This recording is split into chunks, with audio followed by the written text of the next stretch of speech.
60টি বর্জনীয়র 1 number, বিলম্বে ইফতার করবেন না কখনো। 1 নাম্বার, দেরি করে ইফতার করা নিষিদ্ধ। ইহুদিরা দেরি করে ইফতার করে। লা ইয়াজালুন নাসু আলা খাইরিন মা আজ্জালুল ফিতরা।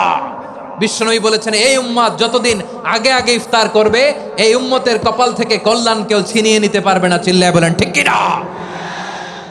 আজানের জন্য বসে থাকবেন না, সময় দেখবেন। স্থানীয় সময় যখন সূর্যাস্ত হওয়া মাত্রই বিসমিল্লাহ, খেজুর খেয়ে ফেলবো। পারবেন তো নাকি দেরি করবেন?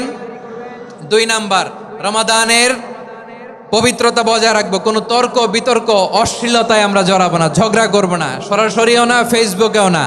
করবেন কেউ গালি দিলে বলবেন ইন্নিমরুউন সায়েম, আমি রোজাদার। আল্লাহর হাবিব শিখিয়েছেন, কেউ যদি তোমার গালি দেয়, কটু কথা বলে, অশ্লীল কথা বলে, রমজানে তুমিও বলতে পারবে না। তুমি বলতে পারবা ইন্নিমরুউন সায়েম, আমি রোজাদার। আজকে থেকে নিয়ত করেন, রমজানে কেউ গালি দিলে আপনি একটা গালি দিবেন নাকি? কি বলবেন? রোজাদার, রমজানের পবিত্রতা আমি ভঙ্গ করতে পারবো না। অশ্লীল নাটক সিনেমা আমরা দেখব না। যে রমজানে মিথ্যা কথা, মিথ্যা কাজ, মিথ্যা সাক্ষী ছাড়তে পারে নাই, তার না খেয়ে থাকা, উপবাস থাকা দিয়ে আল্লাহর কিছু যায় আসে না। এজন্য মিথ্যার সাথে আমাদের কোনো সম্পর্ক আছে? মিথ্যা বলবো না। 4 নাম্বার, অপচয় করব না। ইন্নাল মুবাযযিরিনা কানু ইখওয়ানা শায়াতিন ওয়া কানা শাইতানু লিরাব্বিহি কাফুরা। অপচয়কারী শয়তানের ভাই। আচ্ছা, যে শয়তানের ভাই ও নিজেও আরেকটা কি? শয়তান। যে শয়তানের ভাই ও নিজেও আরেকটা কি? অপচয় করব না। ইফতারি করতে যে আমরা অনেকে অপচয় করি, এগুলো করবেন আপনারা না। অপচয় অপব্যয় করব না। 5 নাম্বারে, রিয়া, লোক দেখানো ইবাদত আমরা করব না। লোক দেখানোর জন্য নামাজ, রোজা, জিকির, তেলাওয়াত, দান, সদকা এগুলো করলে আল্লাহর দরবারে এগুলো কবুল হবে।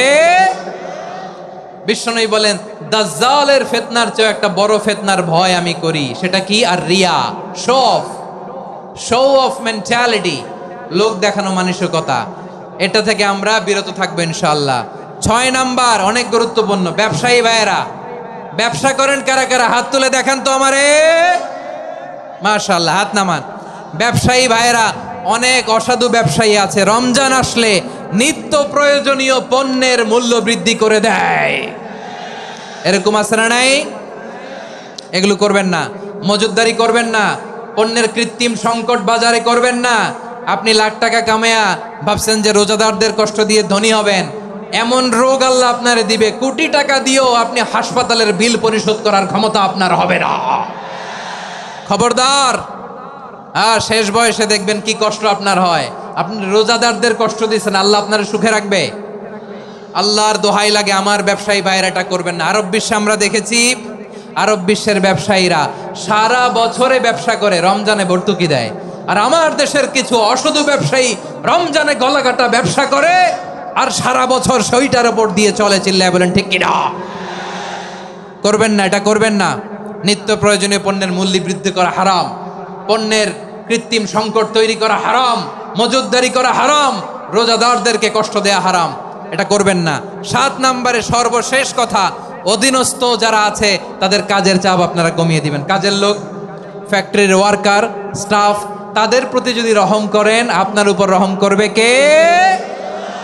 আমার প্রিয় ভাইয়েরা, এই আসন্ন রমাদান এটা এমন এক বরকতের মাস, যে মাসে আমরা নিজেদের নাফসের উপর নিয়ন্ত্রণ প্রতিষ্ঠা করি। সারা বছর নাফস আমাদেরকে নিয়ন্ত্রণ করে, আর রমাদানে আমরা নাফসকে নিয়ন্ত্রণ করি। কথা বুঝতেছেন?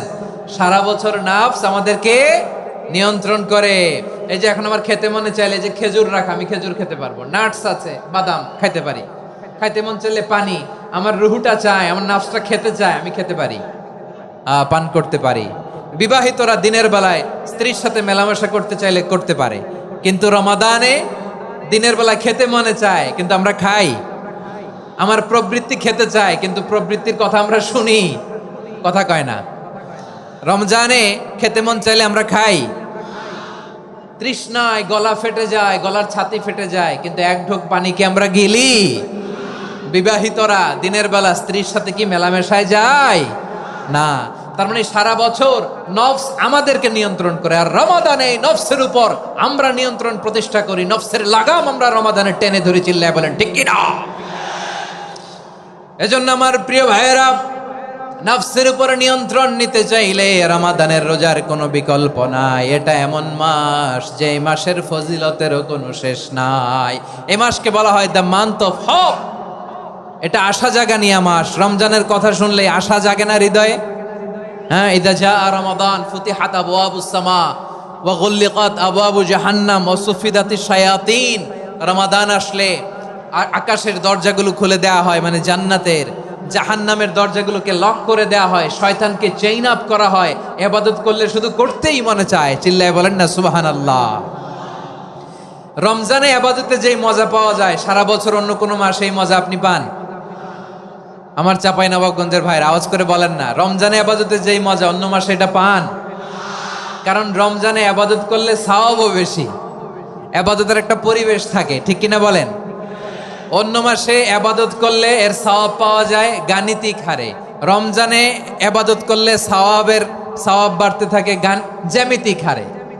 সুবহানাল্লাহ কইবেন না? অন্য মাসে সওয়াব বাড়ে গাণিতিক হারে, রমাদানে ইবাদত করলে সওয়াব বাড়ে